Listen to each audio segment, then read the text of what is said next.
ce que tu développes là me fait penser à un concept aussi dont il est beaucoup question dans ton ouvrage et qui nous questionne aussi beaucoup par rapport à la nature de nos actions, et tu auras l'occasion d'en discuter tout à l'heure avec Kabir, mais sur cette idée un peu d'économie relationnelle, c'est finalement de se dire qu'un des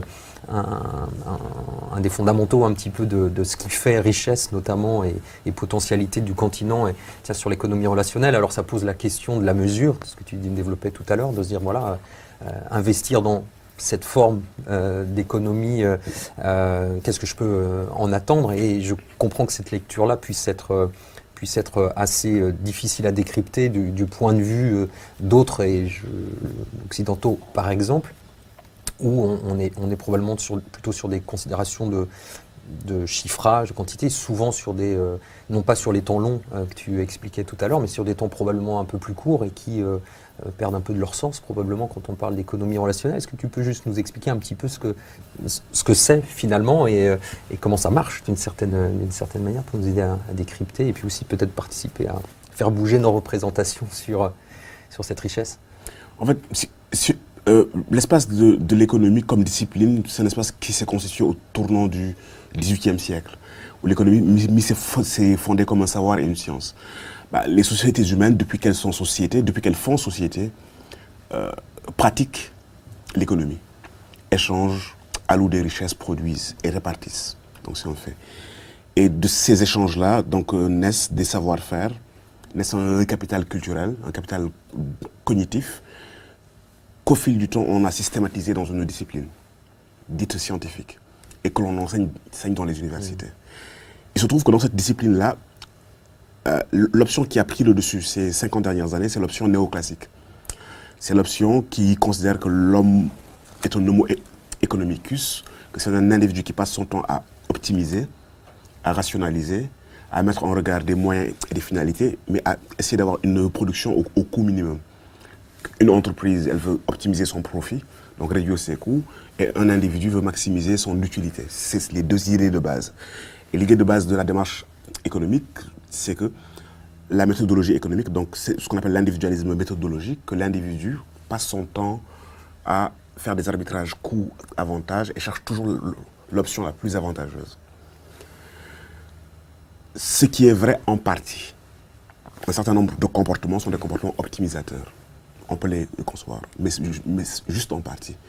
Dans l'acte économique, il y a plusieurs rationalités qui sont à l'œuvre. Des fois, on a des comportements économiques qui n'ont pas pour but d'optimiser des profits, ou des utilités, ou des rentabilités, puisqu'il y a des logiques de sens qui intègrent le don, le contre-don, l'honneur, la famille, énormément de logiques qui ne sont pas des logiques purement économiques.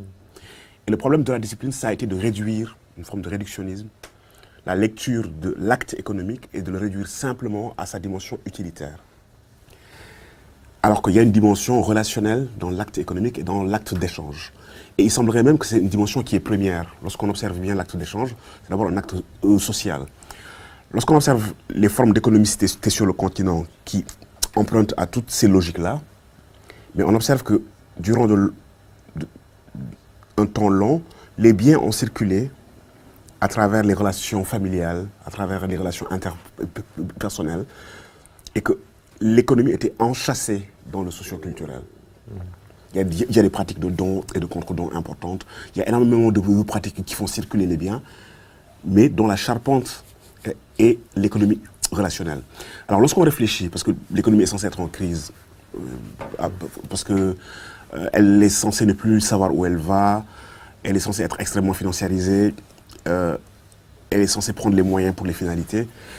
Lorsqu'on réfléchit à quelles peuvent être les voies de sortie ou de réenchâssement de l'économique ou de réassignation à sa place, parce que c'est un ordre qui déborde. Je veux dire, il y a des espaces qui doivent être des espaces non marchands, mais c'est un ordre qui déborde. C'est même un ordre qui a transmis son vocabulaire et son lexique à tout le reste. On optimise, on capitalise, on rationalise. Genre, il y a des espaces, même l'espace de l'intime, du couple, du mariage, il y a des économistes qui le modélisent. Il y a un prix Nobel d'économie, Gary Becker, qui a modélisé les relations de couple en disant que c'était justement une fonction qu'on optimisait, ainsi de suite. Et donc, lorsqu'on veut réassigner l'économie à sa place, on est obligé de se rendre compte qu'en fait, l'une des erreurs, c'est de l'avoir désenchâssée du social, du relationnel. d'oublier que c'est aussi un acte relationnel.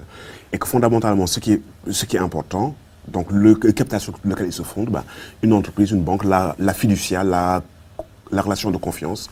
S'il n'y a pas de confiance fondamentale, il n'y a pas d'échange.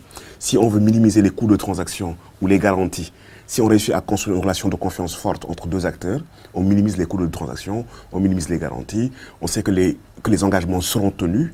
Donc ça veut dire que la production de la relation est la charpente sur laquelle se fonde l'économie matérielle.